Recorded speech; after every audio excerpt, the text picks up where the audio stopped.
Thank you for tuning into CITR 101.9 FM. You're listening to Democracy Watch, the News Collective's weekly hour-long news report bringing you alternative and undercovered current affairs coverage from Vancouver and the Lower Mainland. It's about 5:04, and I am Rahmatullah Sheikh. And I'm Alex Tabor. We'll start today's show with a report on the Tibetan Uprising Day rally and vigil that took place in Vancouver this past Saturday.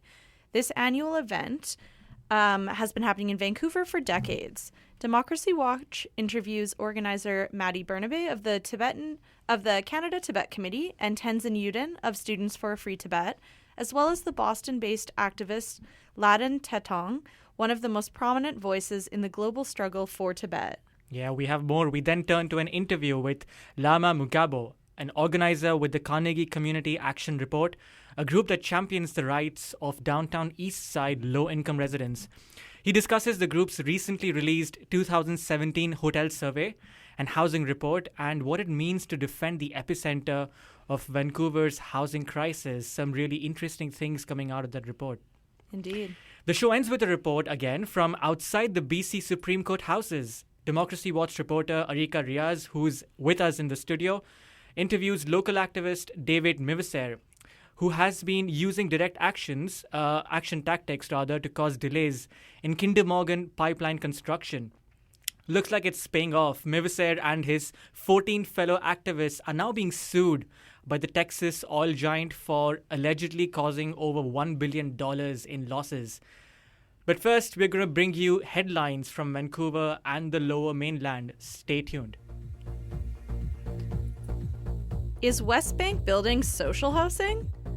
Ian Gillespie of the Vancouver real estate development firm West Bank has made a bid to the federal government to build 50,000 units of affordable housing. If accepted, this affordable housing will be built under the independent nonprofit society Creative Housing Society, which was established by Gillespie.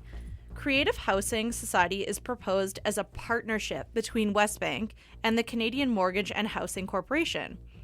The affordable housing, which would be built in both Vancouver and Toronto, is a project valued at as much as $14 billion, and it could become part of Ottawa's national housing strategy. The Canadian Mortgage and Housing Corporation said that Creative Housing is one of several organizations it is consulting with. In its 2018 federal budget, the government has allocated $1.35 billion of new money to the Canadian Mortgage and Housing Corporation for building more rental housing for Canadian families. Creative Housing's goal is to build mostly rental stock designed for medium-income households. The median income in Vancouver and Toronto is a bit less than $800,000 per year, according to Stats Canada. So that's definitely not low income. Regardless of whether Creative Housing's proposal is successful with the federal government, the Canadian Mortgage and Housing Corp will be playing a key role in some sort of rental construction financing initiative. So stay tuned for that. Yeah, not sure we're going to reach that median income anytime soon. Yeah. Well, now next, the legal battle to ban protesters from Trans Mountain Terminal continues. And Arika Riaz has that news for us. What do we have? Yeah, so basically a lawyer for Trans Mountain hearings have been going on since yesterday. Trans Mountain is trying to block protesters from entering the Burnaby construction terminal. No decision has been made yet, and as of 2 hours ago, the decision is probably going to be delayed till tomorrow, if later. A lawyer for Trans Mountain told a judge on Wednesday that activists have strategically planned to expand blockades and prohibit construction projects at the Burnaby Mountain and Westbridge marine terminals before a mid-March deadline to meet environmental standards.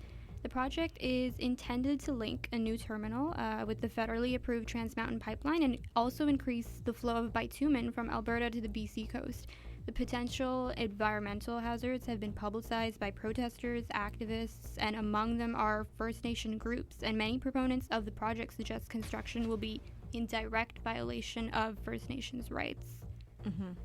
And you were there at the courthouse, was it yesterday or the day before? It was yesterday. I talked to some of the activists who Trans Mountain and Kinder Morgan are directly suing, and we're going to be continuing that story towards the end of our show. Excellent. Sounds good. Yeah, a story on family reunification. Now, an Indigenous mother is to get her child back after she was taken away by the province.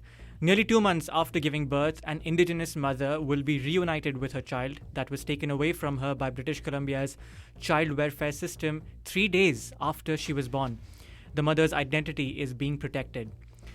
The Huayet First Nations received word that a BC provincial court judge ruled the child must be returned to the mother by Saturday, March 17th, that's the day after.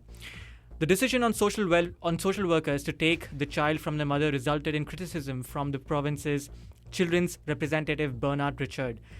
Richard said the community has really come out quite strongly in support of this mother.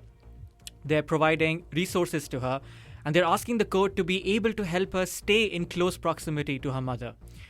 The BC government has said it will create new legislation that will give First Nations the ability to move children deemed at risk into homes of family members or others within the communities. Currently, social workers can take children at risk out of the community entirely. So yesterday, that was Wednesday, a walkout was organized by UBC Indigenous Law Students Association, and it was strategically, purposefully held outside the Peter Allard School of Law, and this location was chosen to represent the systemic and institutionalized discrimination of Indigenous peoples in Canada. And the walkout was in response to the acquittals of Gerard Stanley and Raymond Cormier, who were charged respectively with the deaths of Colton Bouchy and Tina Fontaine. According to Don Josson, a second-year law student who was at the walkout, the purpose of the walkout was to draw awareness to systemic inequalities within the Canadian legal system. The event began with Indigenous organizers playing handheld drums and reciting speeches before a loud fire alarm forced everyone to evacuate the building. With their drums in hand, the organizers then led the crowd onto the grass field outside Allard Hall. Well, yeah, somehow I didn't notice that on campus yesterday, but I guess I wasn't near the law building. Were either of you aware? I didn't really see any on-campus coverage, as of yet, at least. Was there anything written in the UBC? Not as of now. Not as of now? Interesting. Okay. Yeah. So next we have a temporary modular housing proposed on a Little Mountain site. So the City of Vancouver has put out a proposal for Little Mountain to be the next possible site for temporary modular housing. It will have to be approved by development permit application process, and the city said they will hold community meetings to gather feedback. This is the latest in a series of temporary modular housing, which we've been covering at Democracy Watch. This temporary modular housing is part of the provincial government's project to add 2,000 temporary social housing units across British Columbia for vulnerable populations. The city said that this modular housing will contain 50 units, and it will be 3 stories high with support services available on site. So this is a bit contentious because Little Mountain is a prime real estate location. It's beside Queen Elizabeth Park at 37th and Main, and was sold by the then Liberal provincial government to Holborn Group, which is a property development company, in 2007. It has been the subject of much controversy as it used to contain 223 units of social housing that were demolished shortly after the sale. More than 700 vulnerable residents were displaced as a result. Although the land was sold with the provision that developers would build replacement for the social housing that was lost, it has so far built only a single building with 54 units of social housing, more than a decade after the sale was made. So there's going to be more in Democracy Watch on this housing crisis and the loss of affordable housing units and social welfare rates housing units to come. So stay tuned for more on that. Yeah, absolutely. Well, thank you for bringing those headlines to us. Now, these were the headlines that you were listening from Vancouver and the Lower Mainland. We're going to take a short break, but once we return, Democracy Watch will hear a report from last Saturday's Tibetan Uprising Day. So stay tuned. Let's see here.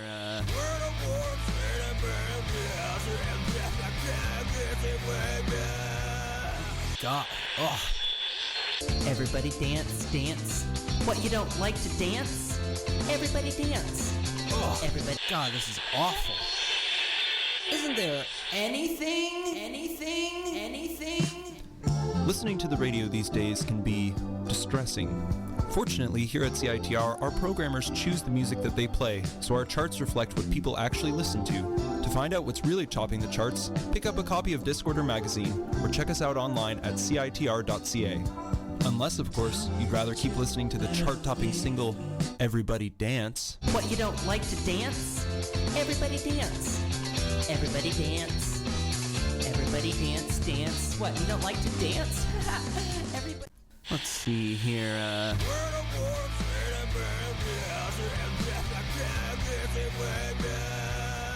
God. Oh. Everybody dance, dance. What, you don't like to dance? Everybody dance. Oh. Everybody. God, this is awful. Isn't there anything? Listening to the radio these days can be distressing. Fortunately, here at CITR, our programmers choose the music that they play, so our charts reflect what people actually listen to. To find out what's really topping the charts, pick up a copy of Discorder magazine or check us out online at citr.ca. Unless, of course, you'd rather keep listening to the chart-topping single, Everybody Dance. What, you don't like to dance? Everybody dance. Everybody dance. Everybody dance, dance. What, you don't like to dance? Everybody. To understand more about fashion. And we're back. This is Democracy Watch on CITR 101.9 FM. You just heard headlines from Vancouver and the Lower Mainland. So this past Saturday, many in Vancouver's Tibetan Canadian community gathered for a rally and vigil in honor of Uprising Day. March 10th, 2018, is the 59th anniversary of the Tibetan National Uprising against the Chinese government's military occupation. In 1950, China's People's Liberation Army marched into eastern Tibet, defeating the Tibetan army. The occupation has persisted since, using tactics to force assimilation that include suppression of religion, language, culture, and destruction of ancient traditional ways. For example, the forced settlement of nomadic herders in the Tibetan Plateau. On March 10th, 1959, tens of thousands of Tibetans took to the streets in Lhasa, Tibet's capital, resisting and rising up against the Chinese government's oppressive rule. Extreme force was used to quell these protests, compelling the 14th Dalai Lama, the current Dalai Lama, to escape to India, where he has lived in exile ever since. He continues to provide guidance and spiritual support to Tibetans in diaspora. So, in Vancouver, this past Saturday was our local vigil and rally for Tibetan Uprising Day. There were no other media there, I believe. Myself, Alex, and Ramatullah Sheikh, our other reporter, made it to the second half of this vigil and rally. It started out around 1 p.m. outside the Vancouver Art Gallery, where leaders and organizers and activists made speeches. One of those activists is actually someone who is a prominent voice in the global struggle for Tibet. Her name is Ladan Tetong, and Ladan spoke with us. We were very lucky to speak with her. A bit about her background. So she was born and raised in Victoria, and she actually now lives in Boston with her family, but she became a prominent activist and served as the executive director of Students for a Free Tibet. She helped shed a spotlight on China's human rights record during the 2018 Olympics. She's been detained and deported from China for hanging a banner from the Great Wall. This banner read in English and Chinese, "One World, One Dream, Free Tibet." She's also been interviewed by George Stroumboulopoulos for her activism on the Beijing Olympics in 2008. So basically, Ladan has done a lot of really impressive activism work, specifically on Tibet. And so we were very lucky to interview her. So in this piece you're about to hear, you will hear tape from the second half of the protest and rally, which took place outside of the Chinese consulate at Granville and 16th. And you'll hear from a member of Students for Free Tibet, as well as Maddie Burnaby, who's from the Canada Tibet Committee. So let's take a listen to that report.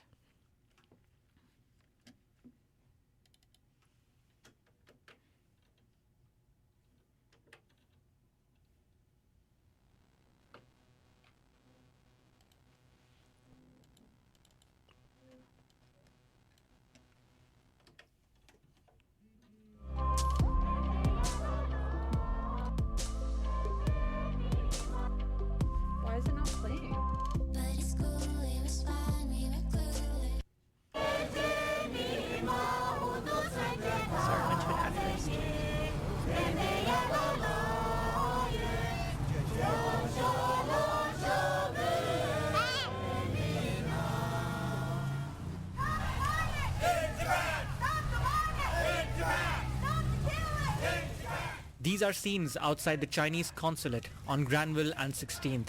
It's March 10th and Vancouver's small but coordinated Tibetan community is marking Uprising Day, as they do every year. In 1959, Tibetans rose up in their nation's capital, Lhasa, in an effort to protect His Holiness the Dalai Lama from perceived threat. Tibet's colonizer, the People's Republic of China, had grown concerned over the Buddhist leader's power over the Tibetan people. Tibetans feared the Chinese would try to take His Holiness's life. As crowds gathered to protect the Dalai Lama in Lhasa, the Chinese army opened fire on masses of unarmed Tibetans, killing thousands. March 10th marks the end of Tibet's remaining sovereignty from China. In 2008, the year China hosted the Beijing Olympics, a series of uprisings also took place in resistance to Chinese rule, which were met, once again, with violence and arrests by the Chinese state. Since 1959, the Tibetan diaspora has remained scattered across the world. Every March 10th, Vancouver's Tibetan Canadian community gathers outside the Chinese consulate on Granville Street to both fight for human rights in Tibet and to honor those who have given their lives to resist Chinese colonization. This is where the demands become louder. We want free Tibet! We want free Tibet! When do we want it? Now! When do we want it? Now! While at the protest, the Democracy Watch team met Ladin Tatong. She has been attending the Uprising Day protests in Vancouver at the same spot since she was a kid. We asked her about the significance of the protest.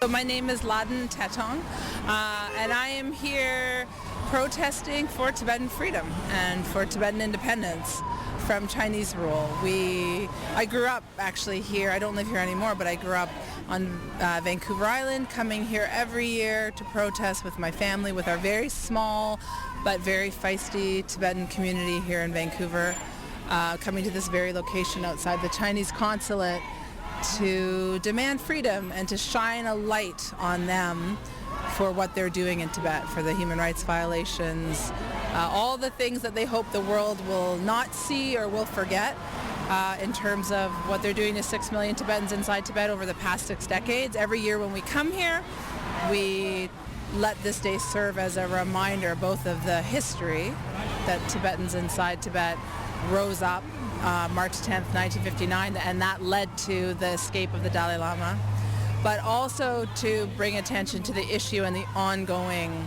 occupation, the repression, but most importantly the resistance that continues even to this very minute inside Tibet. How has the resistance here in the Lower Mainland or in Vancouver and Victoria and the reaction to it, either from the public or the Chinese embassy and their representatives, changed, or has it? Yeah, it has changed, So I will never forget standing outside this Chinese consulate. We had a 24-hour vigil one time, and people driving by yelling, like, just things. People just did not understand the issue. That was in the 80s, say, maybe mid or early 80s. People didn't really know the issue. They did not know the Dalai Lama. Only occasionally were people sort of knowledgeable about what was happening in Tibet, or even what Tibet was. And now it's really a totally different world. I would say not only is the Dalai Lama known globally and recognized by many people as an international figure of peace and as the leader of Tibet, but the rightful leader of Tibet, but people know about the political situation in a way, even if it's not a lot. The average person can tell you, oh yeah, Tibet, right, China took the country. Like, they may not be able to give you all the details, but that level of knowledge and awareness has been hard won by continuous effort and activities and, action by Tibetans all over the world and in Tibet. The rally that ended up outside the Chinese consulate on Granville Street began with speeches earlier in the afternoon in front of the Vancouver Art Gallery.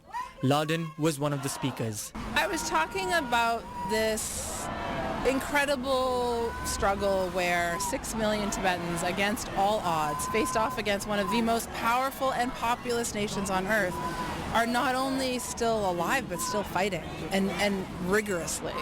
And if you think about the odds and you think of where we are now, it's really remarkable. China considers Tibet one of its core interests, one of its most important issues, and that's crazy when you think that we're not only 6 million people, but we're Buddhist, for the majority of Tibetans are Buddhist, and our leader is a monk.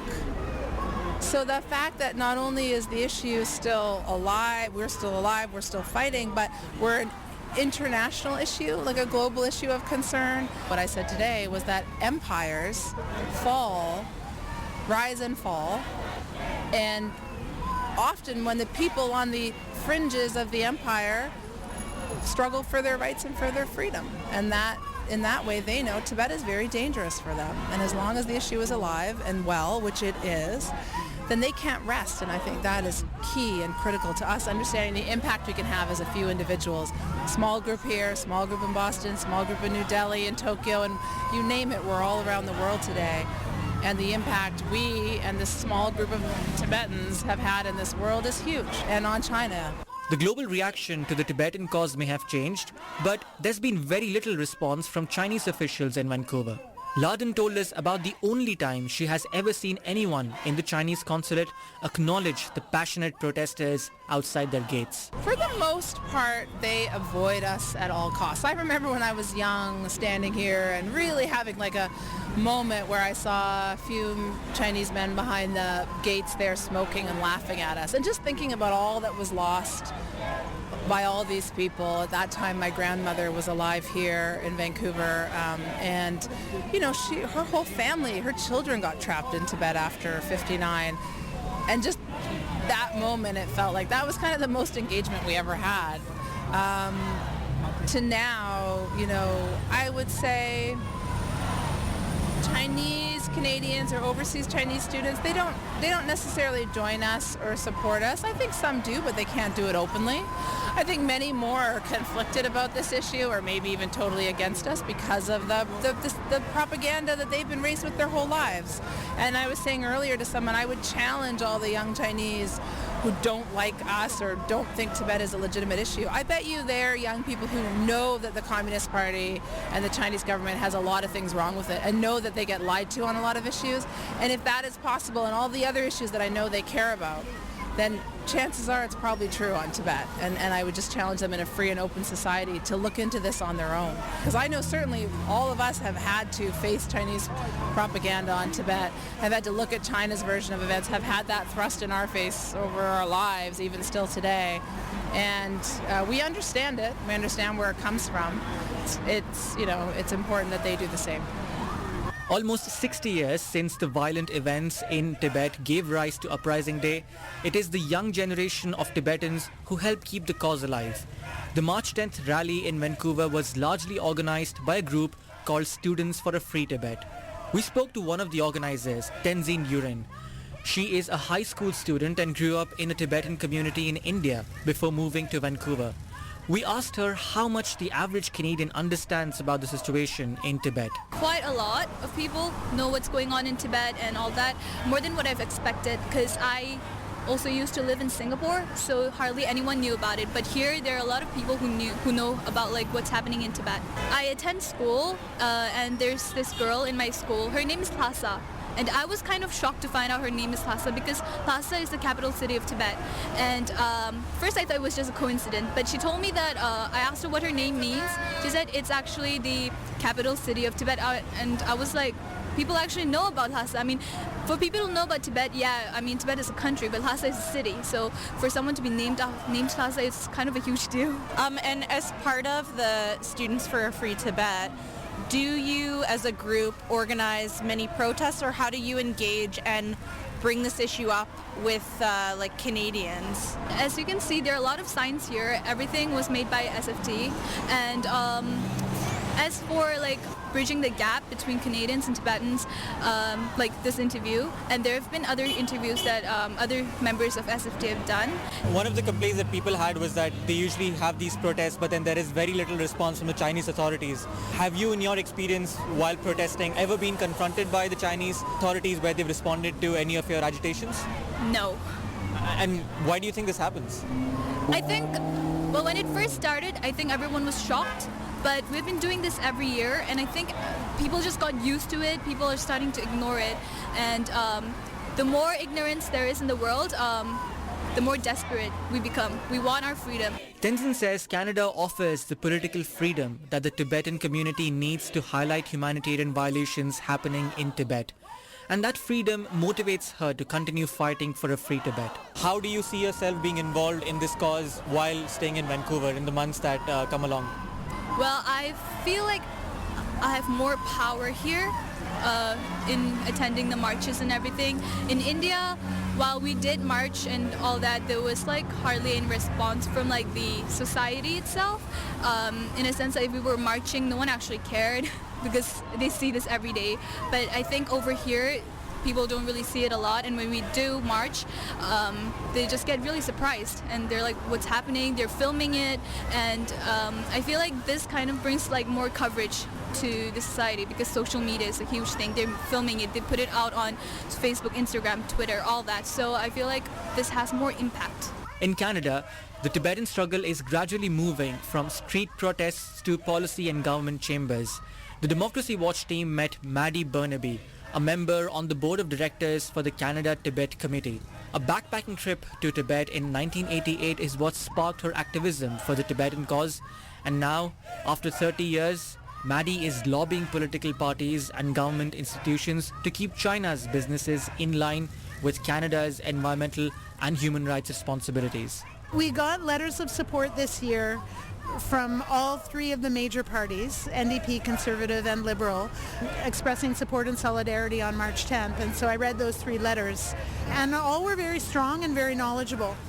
And to me, that speaks to the success of that aspect of the work that NGOs are doing, but also Tibetans on a globally.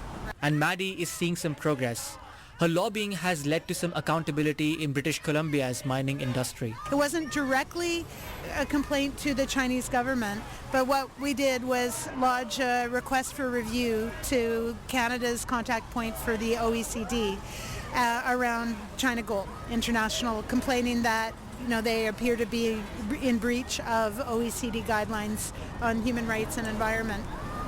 The company didn't comply, and they didn't agree to communicate, didn't agree to mediation, and the contact point made an unprecedented ruling that said that and they couldn't come up with a finding on China Gold because China Gold refused to participate. That belligerence and refusal to participate in any way meant that they were held to account in Canada. China Gold is a BC-based company, though it's owned and operated by Chinese, Beijing-based people who are mostly high-level people connected with the communist, the Communist Party of China.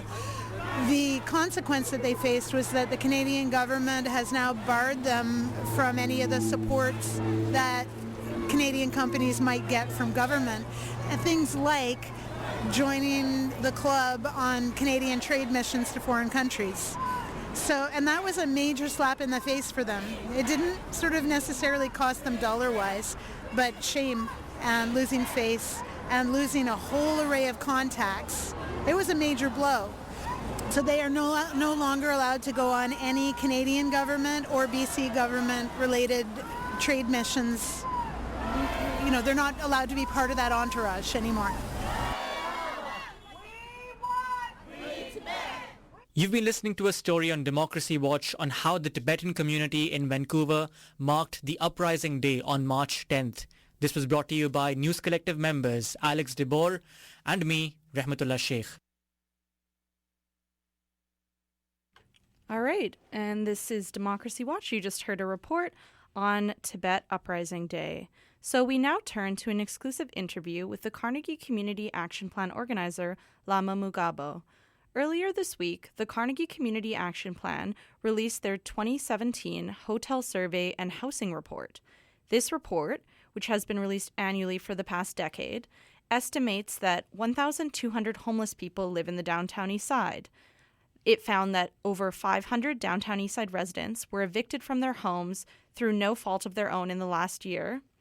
There have only been 21 new units of housing built at welfare rate to compare to that 500 that were lost. Average rents in privately owned hotels are now $687 per month on average, which is a $139 increase from last year. And also the number of people in downtown Eastside who are on welfare and disability increased by almost 100 people in the last year. So those were just a few of the highlights. So I spoke with Lama this afternoon, and we're now going to play an interview with him and then have a little bit of a discussion. So please stay tuned. Here we go.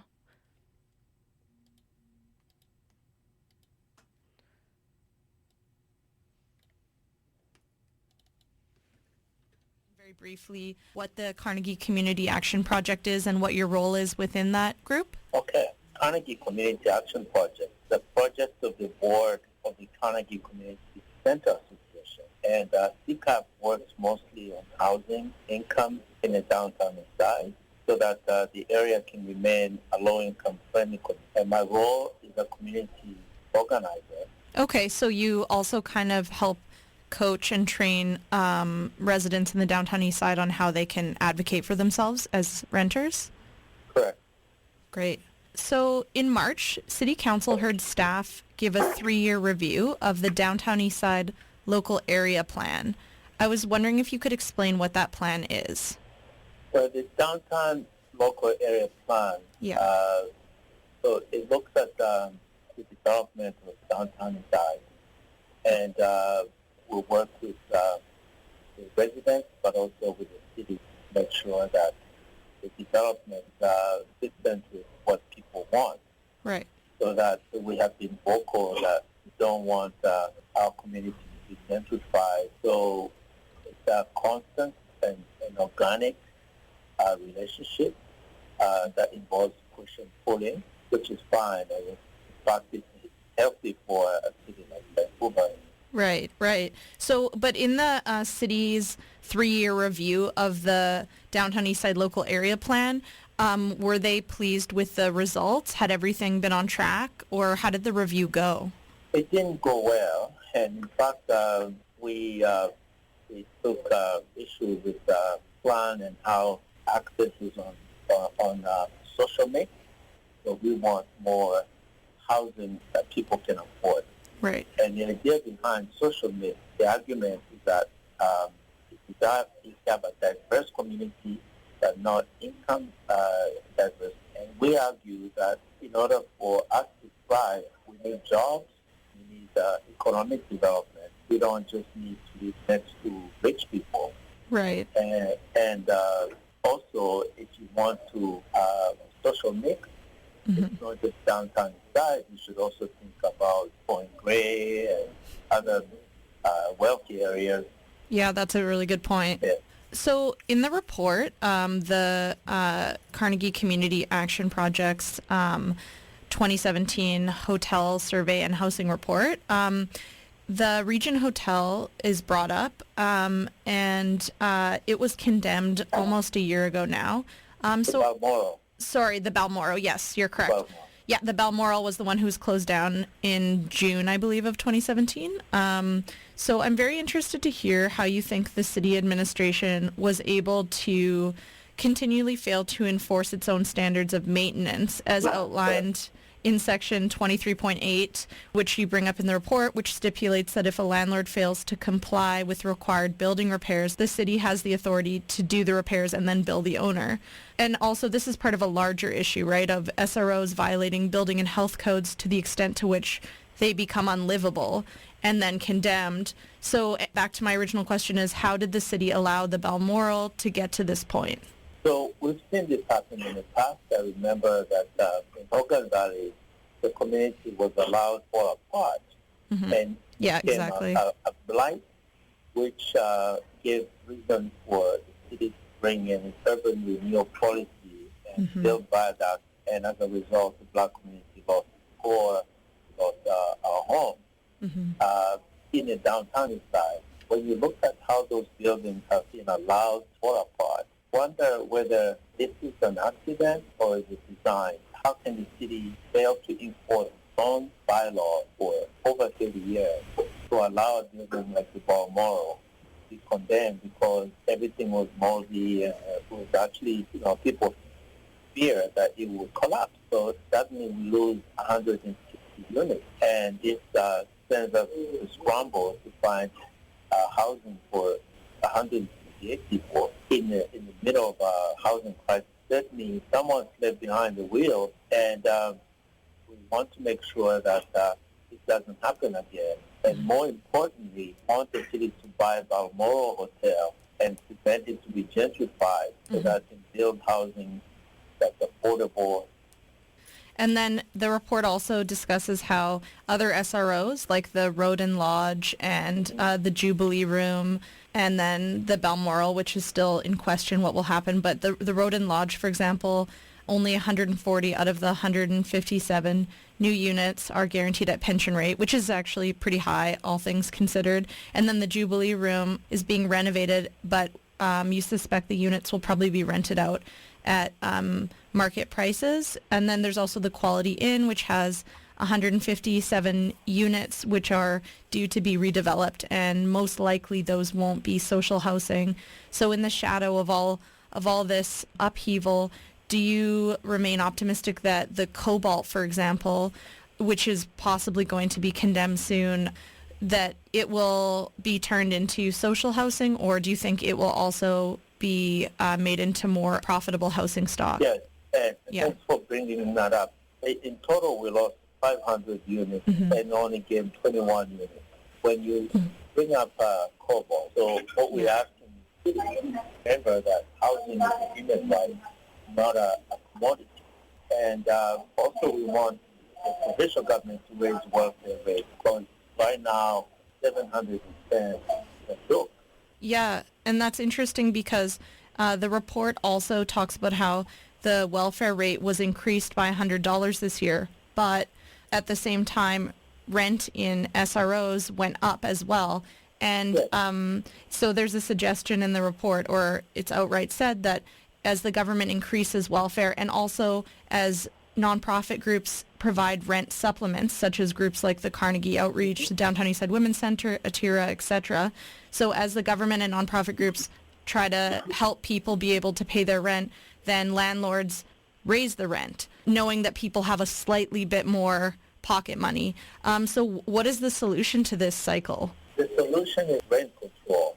Right. We want real rent control that ties the cost of the unit not to the tenant, but to the unit. So it's really pivotal that the provincial government puts together a rent control that will protect tenants. So that's one of your recommendations to the provincial government, is to implement some rent control.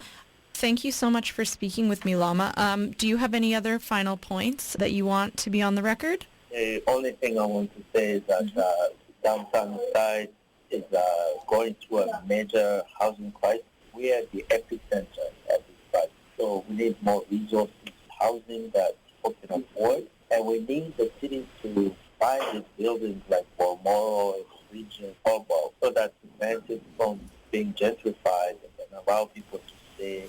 Okay, well, thank you so much for your time. My pleasure. Thank you for inviting me. Oh, no worries. Have a nice day. Bye-bye.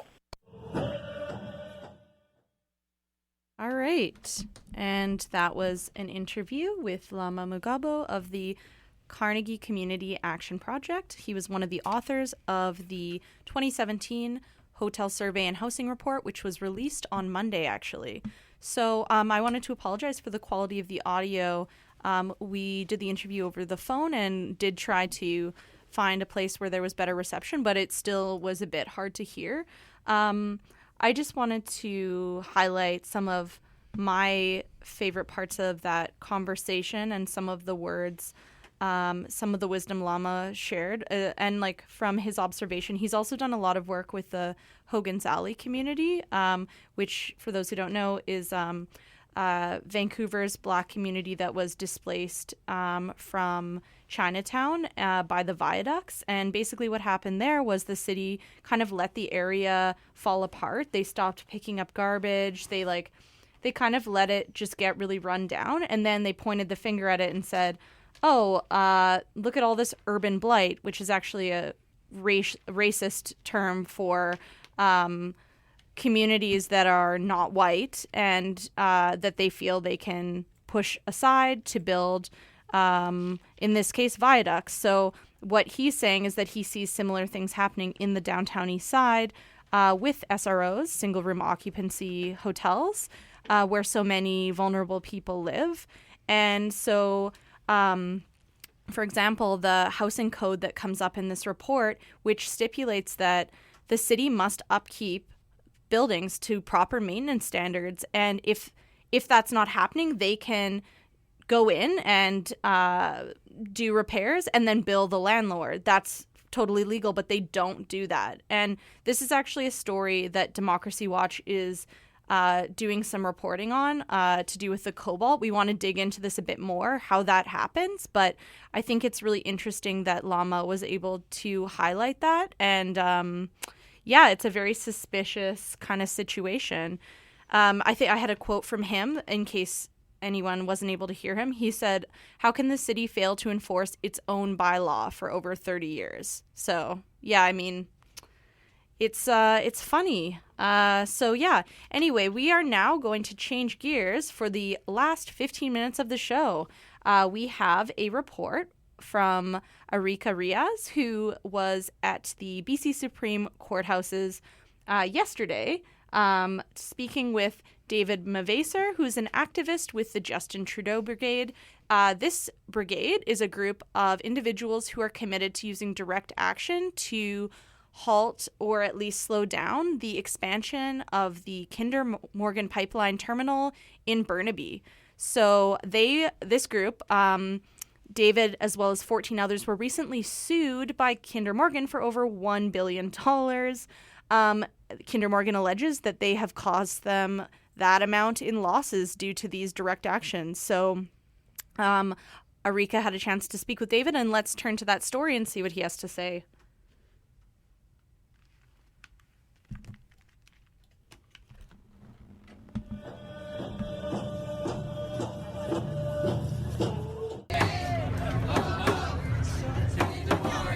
Governments might grant permits, but only communities can grant permission. That is a quote from Prime Minister Justin Trudeau from back in 2013, and that is exactly what happened this past Saturday in Burnaby. Tens of thousands of protesters from across Canada, from community organizers to concerned citizens, activists, NGOs, were all collectively protesting the continued expansion and building of the Kinder Morgan pipeline. So we have a very powerful movement happening in BC right now. There's a lot of momentum. There's a lot of community and Canada-wide support for anti-Kinder Morgan protesters. So directly preceding last Saturday's march, the Texas-based firm Kinder Morgan filed an injunction within the BC Supreme Courts. And so what they're trying to do is get permission to arrest anyone within 50 feet of any zone in the Kinder Morgan pipeline construction site. Protesters and community activists and organizers literally going every single day, every single week to try to physically deter or physically block construction of the Kinder Morgan pipeline, or just being on the sites and protesting and showing that they're not okay with this. So if this injunction goes through, anyone on these grounds without a permit will be subject to arrest. Yesterday was the first day of hearings regarding this injunction at the BC Supreme Court, so CITR headed over and talked to Rabbi David Mavaser, who has been on our show before. He's founder of the Trudeau Brigade, and he is one of the activists on the front lines of anti-Kinder Morgan movement. We talked to him about what exactly he and other activists who had been personally mentioned in the injunction claim were trying to do at the court. So the outcome of the hearing itself is predetermined. There's no chance that anything is going to happen other than Kinder Morgan is going to completely get its way with this injunction. So why do I bother coming down here? So I can get the message out about the big picture, right? The big picture. So I am, God willing, I'll be able to speak in the court. I have standing, and the judge might let me finish what I'm saying, even though I'm not getting paid $400 an hour and speaking for 4 hours. I'd hope in 5 minutes to say that a fundamental consideration for the injunction is that we are causing irreparable harm to Kinder Morgan, or specifically to Trans Mountain Pipeline. I want the judge to consider that we're not causing harm. We are not causing them harm. We are going to save them hundreds of millions or billions of dollars that they're sinking into a completely losing project. And I can articulate that more. No petroleum products are shipped from here to Asia. There's a pipeline that's been there for 50 or 60 years. Asia doesn't want Alberta's diluted bitumen. It's heavy, dirty stuff. They don't want it. There's so many reasons why this project's going to fail. And Kinder Morgan has already communicated that to their shareholders. This is, so I just want to get the message out. We're not causing irreparable harm. Kinder Morgan is causing public good irreparable harm. Right. But, their claim is we're causing them harm. I think that's a contention that is very contestable. You're involved with the Justin Trudeau Brigade. Yes. And you have been talking about moving beyond just peaceful protests. Yeah, so what we need to do is move beyond protest. We've been protesting this for at least 5 years, right? I've signed petitions that have been signed by about 150,000 other people. It didn't work, right? Soon after the Trudeau government was elected, we had a protest demonstration of 5,000 people walking through the streets of Vancouver. And then they decided let the pipeline go through anyway, right? I've spoken with my MPs. We have lots and lots of protest. We can get out on the water in kayaks and have flags and banners and songs and drums and prayers. The pipeline goes ahead. So I'm totally convinced that we need to go beyond protest and directly intervene and physically stop what Kinder Morgan is doing. A few of us have done that so effectively that they're suing us for $1 billion a year loss. If anyone would read the affidavits that they submitted with their application for this injunction, you can see they're claiming we've caused them losses of something in the order of millions of dollars a week.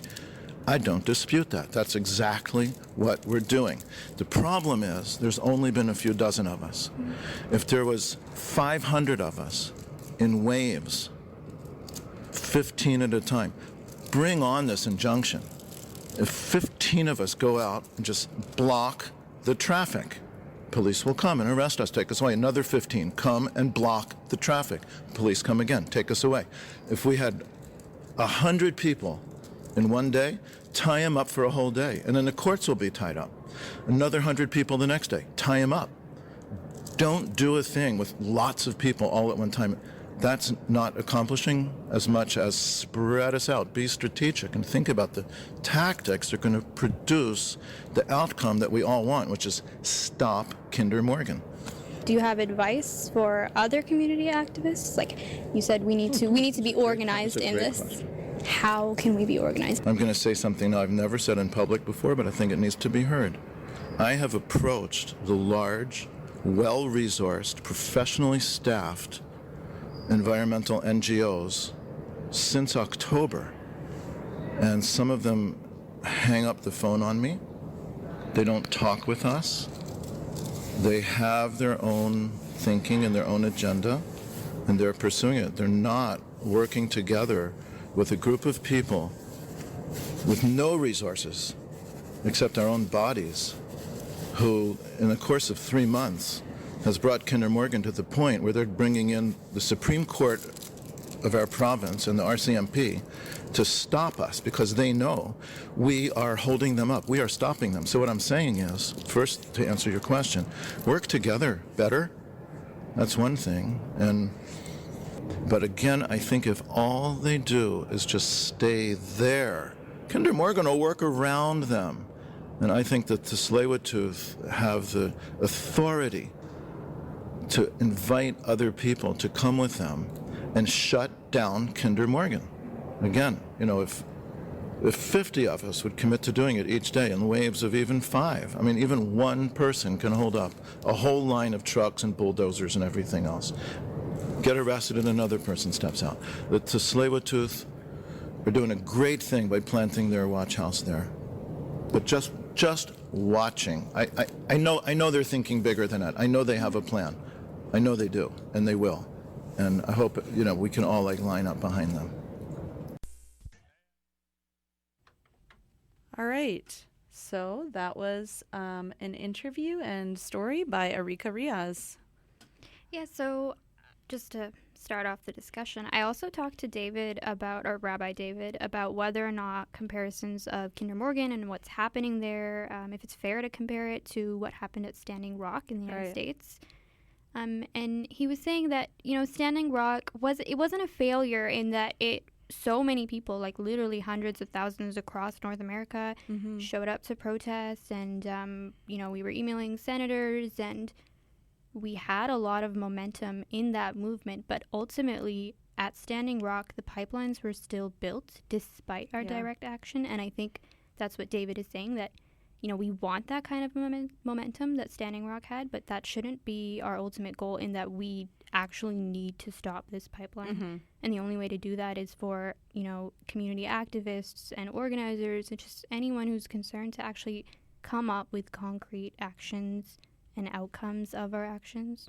Right. So, yeah, this comparison to Standing Rock, I think that I heard it on a podcast I was listening to, some news program I heard. So can you explain a bit about why Kinder Morgan is being compared to Standing Rock? Is that in light of this weekend's large protest, or what do you think the reasons are?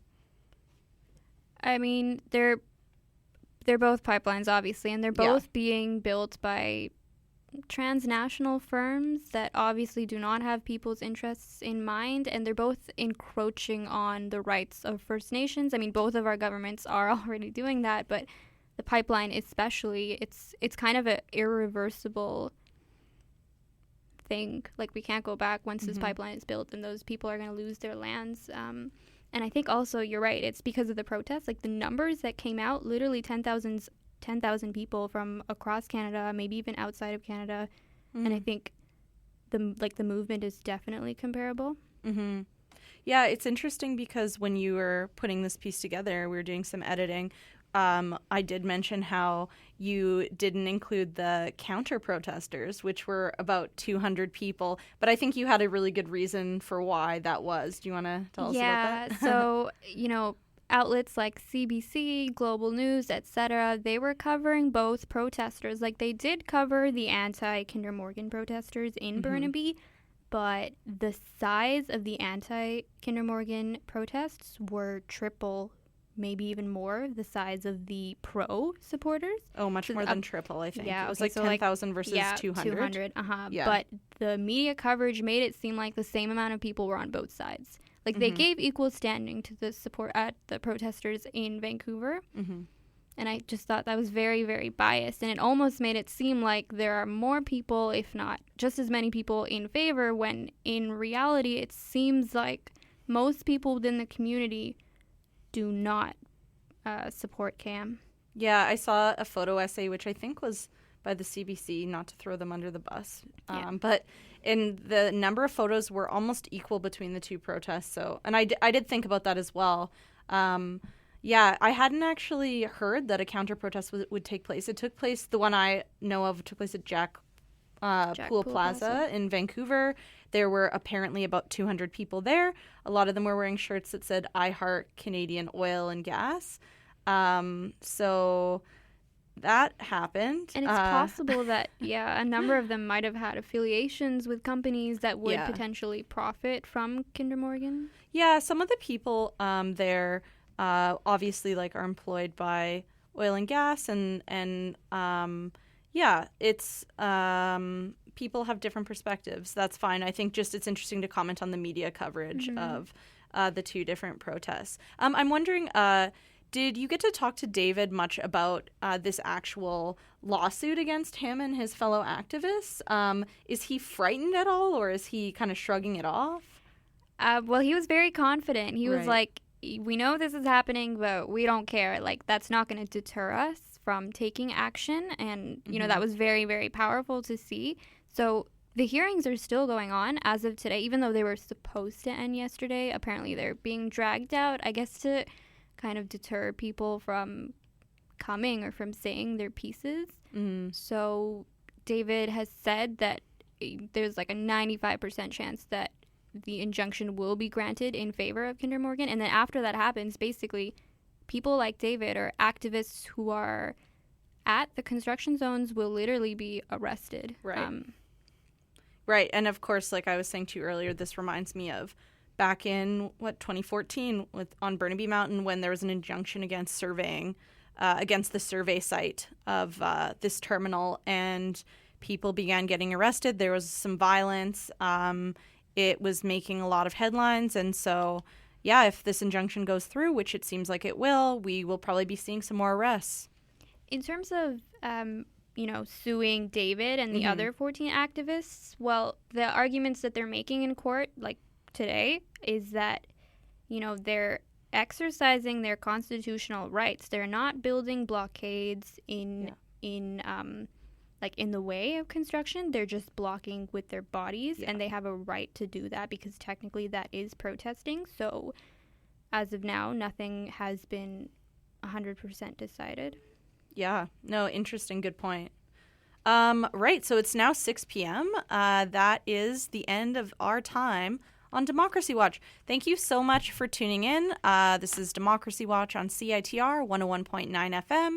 It's your local source of news on undercovered and marginalized communities in Vancouver and the Lower Mainland. We are here every Thursday at 5 p.m., so please join us again next week and stay tuned for more programming on CITR. Thanks so much. Bye.